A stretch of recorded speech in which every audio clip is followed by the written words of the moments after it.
दोस्तों सामी राव जी हैं जो कि ईपीएस 95 पेंशनर्स एक्टिविस्ट हैं बिदार कर्नाटका से। इनके द्वारा एक जो है महत्वपूर्ण ईमेल के माध्यम से पत्र लिखा गया है, वो मैं आपको पढ़ के बताने वाला, जो कि ईपीएस 95 पेंशनर्स के लिए काफ़ी महत्वपूर्ण है।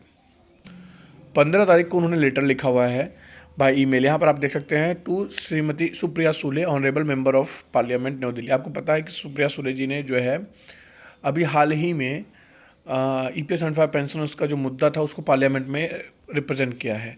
वी आल द ईपीएस, इसको मैं हिंदी इंग्लिश में पहले पढ़ूंगा, फिर आप लोग को हिंदी में डाइवर्ट करके इसको सुनाऊंगा, ताकि जो हमारे हिंदी भाषी लोग हैं वो भी इसको अंडरस्टैंड कर सके, साथ साथ जो है अदर लैंग्वेज वाले भी, इंग्लिश वाले भी समझ सकें। We all the EPS 95 pensioners have much regard on your kind self with gratitude for the consistent effort being made by raising your voice many times in the House of Parliament for settlement of pension under EPS 95 at livable minimum pension with the DA as a demanded on humanitarian grounds, understanding the suffering of miserable and pathetic life of by merger unbelievable pension provided in the range of less than rupees 1000 at a minimum and up to the 3000 rupees maximum, that into index with the inflation by dearness allowance stood at constant without revision of pension for nearly 30 years for their pension fund contributory service of pension scheme of EPS 1971 and EPS 95 rendered with the wage contribution to the pensions fund and the service rendered contributing towards the growth of national as well. तो आपको बताते हैं, इन्होंने पूरी व्यथा बताई है EPS 95 pensioners के साथ, किस प्रकार से 1971 से 1995 तक की क्या सिचुएशन रही और कितना अभी पेंशन मिल रहा है 1000 से 3000 के बीच में, उसमें सर्वाइव करना भी काफ़ी मुश्किल है। और वो ये ऐसा स्कीम है जिसमें कोई डीए भी नहीं है, यानी उसमें हर साल ऐसा नहीं होता रिव्यू होगा तो डीए बढ़ेगा, कुछ भी नहीं इस प्रकार का है सुविधा। The EPS 95 pensioners, along whom many are supportless and houseless, doing menial jobs for survival in abject poverty, shedding tears in silence, are looking honorable government as to when they would get the much needed relief for of livable minimum pension with dearness allowance।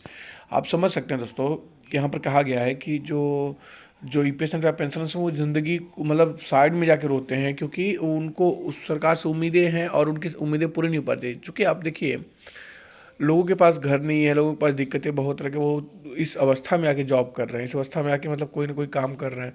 काम करना कोई बुराई नहीं है, लेकिन दो प्रकार के काम होते हैं, एक होता है आप उत्साहित मन से काम करें, एक होता है आप ज़िंदगी को जीने के लिए काम करें। दोनों में बहुत फ़र्क है। कोई भी, जैसे हम शरीर से वर्कआउट कर रहे हैं, फिजिकल एक्टिविटी कर रहे हैं, तो वो हम, अगर आप बिल्कुल फिट एंड फाइन है तो आप उसको करेंगे तो वो आपको कहीं ना कहीं जो है और उत्साह देता है और उमंग देता है कि हमें ये मज़ा आ रहा है उस काम को करने में। लेकिन जब हम सर्वाइव ही कर रहे हैं, हम एक्सरसाइज कर रहे हैं, मेहनत कर रहे हैं, लोग बोझा ढो रहे हैं, तो जब सिर्फ पेट भरने के लिए, तो ये अपने आप में बहुत ही कष्टदायी होता है। तो ईपीएस 95 पेंशनर्स का जो सिचुएशन है वर्तमान का, वो कुछ इसी प्रकार से है, क्योंकि उनकी जो पेंशन स्कीम रही है, जिन्होंने उसमें जितने लंबे समय तक उन्होंने कंट्रीब्यूट किया है, उसके बाद जब रिटायर हुए हैं तो अब उसमें सर्वाइव कर, मतलब अब रिटायर सोचिए, बहुत ऐसा नहीं, एक समय गुजर गया है, 10 वर्ष, कोई 15 वर्ष, कोई 20 वर्ष, इतना ही रिटायरमेंट का है। लेकिन जो सेविंग होती है, जो चीज़ें होती है, वो बहुत लंबे समय तक नहीं चलती है आपकी, वो एक निश्चित समय तक ही साथ दे पाती है।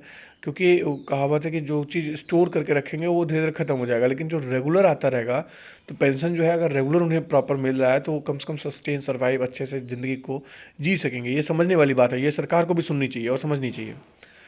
If the honorable government kindly minds at any time, it could be sanctioned.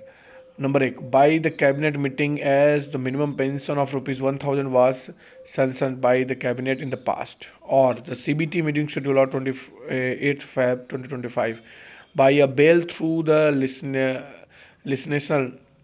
relations within the end of this budget session। तीन तरीका बताया उन्होंने कि इस तरीके से आप कर सकते। Madam ji, kindly what best you could take up the humanitarian grounds under the situation may kindly be made initiating the talks with the Honorable Prime Minister, Labour Minister and Finance Minister as a necessitated in the willing interest of lakhs of EPS 95 pensioners scattered in the nook and corner of the country. For the livable minimum pension index, with the inflation by the DA as being demanded in order that they live a contained, tension-free, happy life in their twinkling years crossed by the age of 70 and 80 plus. बहुत गहरी बातें हैं।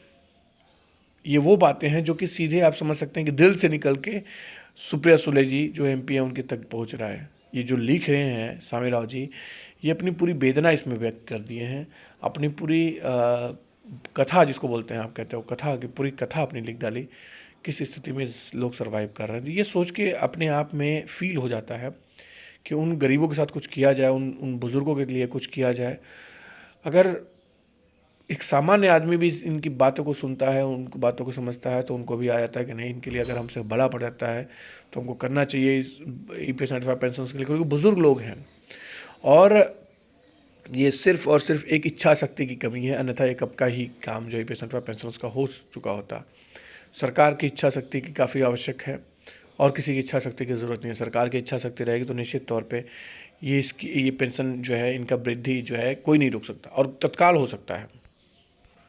Your kind self would remain in their hearts lifetime for the memorable success and historical justice, awaiting their unspeakable agnosis of a merciful and painful dependency survival till their end of life and no humanity.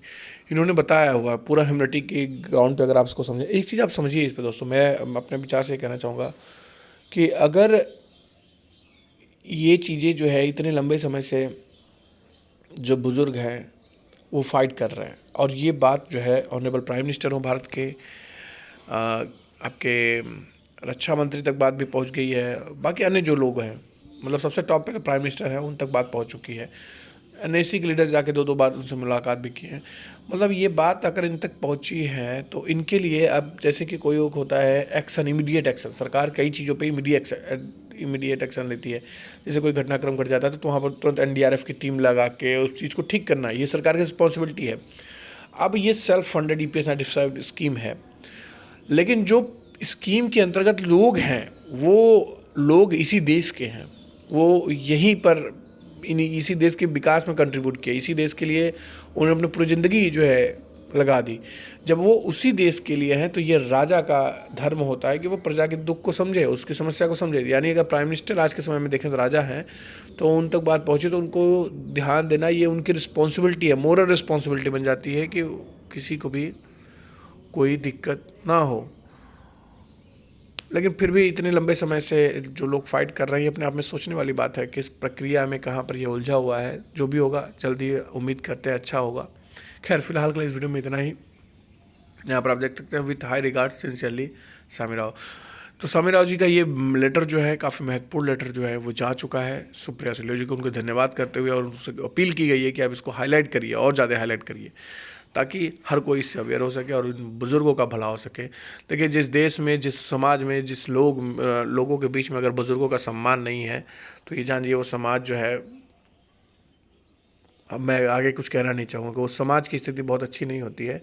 तो बुज़ुर्गों का पूरा सम्मान होना चाहिए क्योंकि उनके अनुभव से ही आप जो है आज जो वर्तमान में स्थिति देश की है वो उनका ही मेहनत है। उनका जिस एज में आप हैं उस एज से वो गुजर चुके हैं, जो आज युवा हैं वो उस एज से गुजर चुके हैं, उस देश में उन्होंने उस समय उस देश को बनाया है।